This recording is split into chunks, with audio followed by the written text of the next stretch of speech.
You can put together the most powerful rig imaginable and try to keep it as safe as you can by not visiting questionable websites, putting it in a locked room, and maybe defending it from your cat's claws with a Nerf gun or something.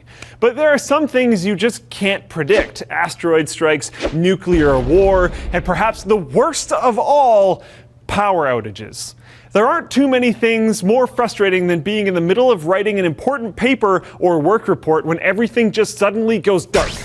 Fortunately, a great defense against this has been around for quite a while, the UPS. And I don't mean having a guy in brown shorts deliver a generator to your house. I'm talking about uninterruptible power supplies, which can keep your equipment running even if the power grid has gone dark. There are many different kinds of UPSs on the market with different internal workings, but the basic principle of operation they all share is this. You plug your UPS into the wall, and then you plug whatever you're using, computer, monitor, server rack, or whatever, into the UPS, kind of like you would a power strip or surge protector. The UPS has an internal battery that gets charged from the wall, so if the power goes out, your UPS can keep your stuff running.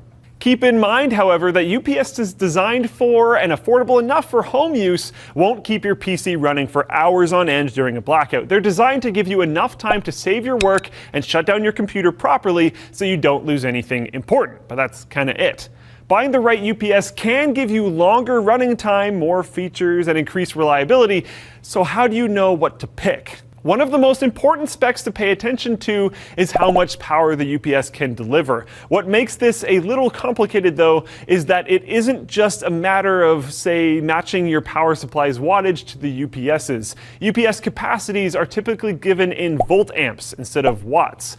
But those of you who paid attention to physics will know that volts times amps give you watts, so isn't that just the same thing? In UPS land, though, they aren't, because of resistance present in electrical load. So you'll want to pick up a UPS with a volt amp rating 50 to 75% above whatever the typical wattage load from your PC will be. And of course, make sure you factor in everything else that you have plugged in, such as a monitor.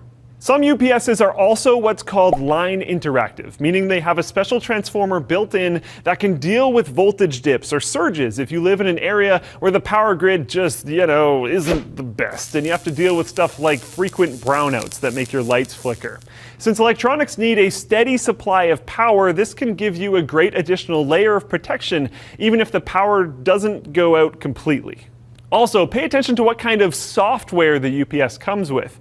Many units will allow you to connect the UPS to your computer with a USB cable and use software that will tell you the battery life of your UPS and how many minutes of uptime to expect if the power goes out, as well as automatically shut down your computer properly once the battery gets low. Some UPS software will even save your work for you beforehand, a very useful tool in case you stepped out of the room or even left the house entirely when the power went out. And of course, you want to make sure that whatever UPS you get can actually give you enough runtime off the battery. Many UPSs will state a number of minutes on the spec sheet, but remember, this is only at a certain wattage. So if you have tons of stuff plugged in and you're in the middle of gaming at 4K, you simply won't have as much time. So keep these tips in your mind and you can rest easy if there's a freak blackout or something. Well, at least about your electronics, since not much can save you from having to replace all that food in your fridge if you're stuck without power for long enough.